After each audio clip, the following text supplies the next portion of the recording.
Tonight, we're talking with new lawmakers from Colorado Springs as they wrap up their first week in the State House, and we're learning what new laws they want to pass and how they plan to do it. KRDO News Channel 13's Annabelle Childers is live overlooking the city to explain. Annabelle. Spencer, we spoke with Democrat Stephanie Vigil and Republican Representative Scott Bottoms, and their mindsets and approaches are vastly different. But when you look at the way that the legislature sits, it's not hard to see why.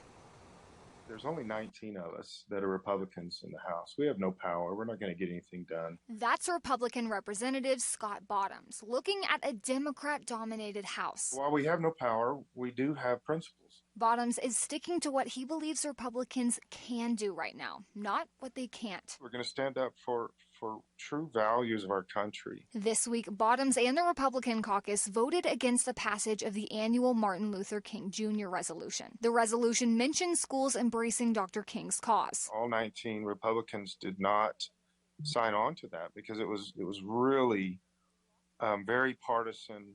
It wasn't about Martin Luther King. It was about partisanship. It passed anyway, but he says the party's dedication to not pass it is an encouraging piece of a slow-moving week.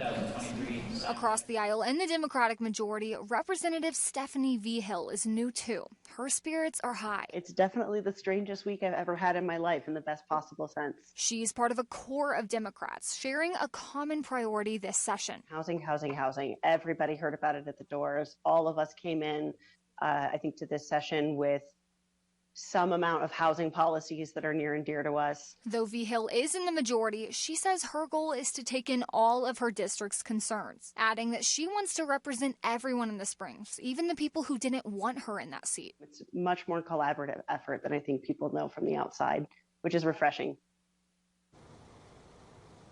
For Scott Bottoms, his stance of standing tall against the Democrats was already on full display early on into the week. And less than 10 minutes into his first day in the State House, he was nominated and ran for Speaker, but he lost by a wide margin to a Democrat. Reporting live in Colorado Springs, Annabelle Childers, KRDO News Channel 13.